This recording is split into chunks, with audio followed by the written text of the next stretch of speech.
Winter is slowly starting to come to an end. Spring is peeking its head around the corner, and that can only mean one thing. Daily coverage of the Iditarod is back, and if you need help breaking down all things in the world of the Iditarod, do I have a show for you.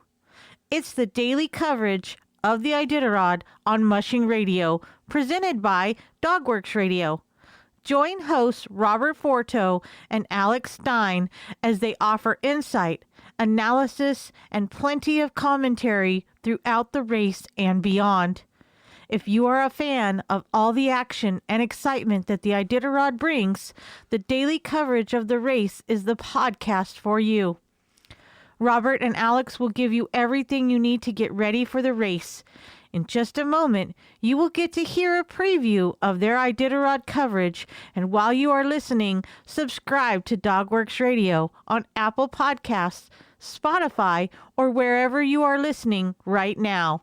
There is also a link in the episode notes. Welcome to the daily coverage of the Iditarod, friends and fans. My name is Robert Forto, and I'm joined by my good friend Alex Stein, and we host a podcast about the Iditarod. So, Alex, here's what I'm thinking. Instead of telling people about the show and what we do, how about we preview the race and recap the day's news and really dive deep? Why don't we just tell the people very specific things we like about the Iditarod and how our show will bring a smile to our friends' faces? I love it. I'll go first. And I say this every year, but I think the Iditarod is really 3 or 4 different races that go on simultaneously. There's the race to win, which is very exciting and gets the bulk of the attention. In most years, there are maybe a dozen teams that might conceivably win the race, given the right combination of dog performance, luck, weather, trail conditions, and more luck. And then there's the middle of the pack mushers, journeymen and journeywomen teams who know that they're not going to win, but they still compete because they love the lifestyle. And while sometimes over a period of years, teams will move up from the middle of the pack to the front, and sometimes even those teams might eventually win, their focus isn't on competing with others and trying to get to Nome first. And then there's my favorite race, the back of the packers. These are often rookies or people who are running the race for particular reasons, like to promote a cause or to honor someone who has died, etc. And there are great stories in all parts of the race, but my heart is always with the mushers at the back of the pack, especially those relatively new to the race or those who are running as a once or sometimes twice in a lifetime experience. Do you have a personal favorite musher? I don't. When pressed, I will usually name a female musher and predict that she'll win, often Allie Zirkle, because I love that sled dog racing is one of the few sports where men and women compete on an equal footing. But the other thing I've realized about sled dog racing is that, unlike most other sports, fans don't root against teams. In football, there's always fans who passionately hate the Patriots, for example, and in baseball, there are always fans who can't stand the Yankees or the Red Sox. But in sled dog racing, I don't see that. Sure, fans will have their favorites, but I've never seen anyone actively hoping that a musher or his or her team will fail. Maybe it's because long-distance mushing is inherently dangerous, and we recognize the achievement of anyone who can train and qualify and complete a race, or even the achievement of someone who recognizes that a race isn't fun for the dogs anymore and scratches. So someone might want Mitch Seavey to win and someone else might be pulling for Nick Pettit, but generally I hear fans say that they want every team to finish and have all dogs and all humans be healthy and happy. But they also want their favorite team to do all of that a little bit faster than the other teams. Robert, how about you? I don't have a favorite that I root for every year, but I sure do like the stories about the rookies and their chances in the race. There is something special about the Iditarod. Not only is it full of history and the longest sporting event in North America, but there are just so many stories. So many media outlets just concentrate on the top contenders. In our show, we dive deep each night and profile a musher each night and tell our listeners a little bit of known facts about them and their dogs. As a dog musher for more than 30 years, I can't get enough. I love to share my insights to the sport and how some decisions are made on the trail. Alex, how about those stories at the checkpoints? Those are always interesting. Right. Every year, we hear stories from checkpoints that range from dogs who run off and run hundreds of miles back to their home kennels, to mushers performing MacGyver-like repairs on their sleds out on the trail, to mushers being surprised by relatives who fly into remote checkpoints to cheer them up.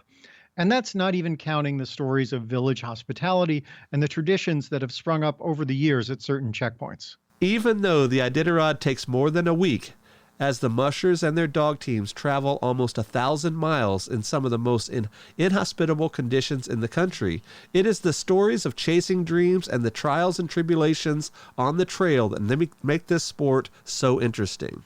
By any rational way of looking at it, going 1,000 miles with 14 dogs through some of the most remote and beautiful parts of the world in extreme temperatures is practically impossible. But at this point, Iditarod has a history stretching back now almost 50 years of people who see something that seems impossible and figuring out how to accomplish it. Long-distance mushing truly is a sport for people who, in the words of Colonel Norman Vaughan, dream big and dare to fail. Alex, I love when there is a change in strategy in the middle of the race. Do you remember that time when Lance Mackey snuck out of the checkpoint and left Jeff King sleeping? Suddenly we had an entirely different race. Right, and weather can turn the race upside down as well. Remember a few years back when Jeff King had a solid lead approaching safety, and suddenly the tracker showed his team stop just a few miles from the checkpoint? I loved the feeling of watching the tracker in the middle of the night with fans from all over the world and wondering what had happened as first Allie and then Dallas Seavey passed Jeff. And as we'd find out later, it was an enormous windstorm that blew in and let Dallas come from behind, costing Jeff King his 5th win and eventually costing Allie her 1st. I love how passionate the fans have become following the Iditarod on social media, especially Twitter. It amazes me that some people, including you, Alex, are up all hours of the night tweeting and talking about the race. I'm guilty as charged with that. And one of the things I realize every year is just how big Iditarod is. It's so big that it's almost a miracle the race can even happen year after year, especially when you think of how long the trail is and how most of the time mushers are out there alone with their dogs and maybe with a couple of other teams traveling nearby. The first year that I came up to watch the start of Iditarod, I was talking to a back-of-the-pack musher, and he said he wished the press and the public and the fans would remember that there's a lot more to the race than the top 10 finishers. And that's something that stuck with me and something I think about every year. So, Robert, what's the deal with our Iditarod podcast? So it seems like a fair question. Here's what we do. We podcast year-round talking about all things mushing here on Dogworks Radio. But for 2 weeks in March, we concentrate solely on the Iditarod.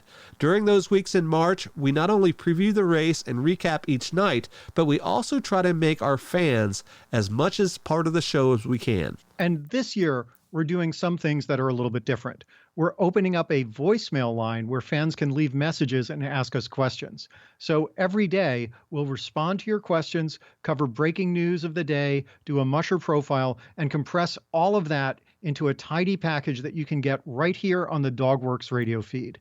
Not only will you learn about the race, but also how fans are responding to it over the course of those 2 weeks. We have been doing this show for almost 8 years, and I can't even believe that. What all has happened in that span of time? We've seen a lot of rule changes, equipment changes, a doping scandal, the start moving to Fairbanks not once but twice, a drunk individual attacking 2 of the leading mushers, disqualifications, veteran mushers being rejected from the race, speed records falling, and the crowning of both the youngest ever and the oldest ever Iditarod champion. We have seen the dynasties of the Seaveys. We have seen a changing of the guard in Iditarod. We have seen the Iditarod develop in a major way on social media. We've done live shows. We've done shows from the trail and at the restart.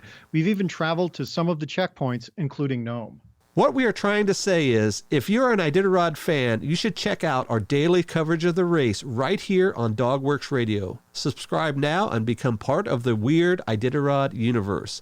Once again, we are on Dogworks Radio, available everywhere: Apple Podcasts, Spotify, iHeartRadio, dogworksradio.com, or wherever you're listening to this show right now.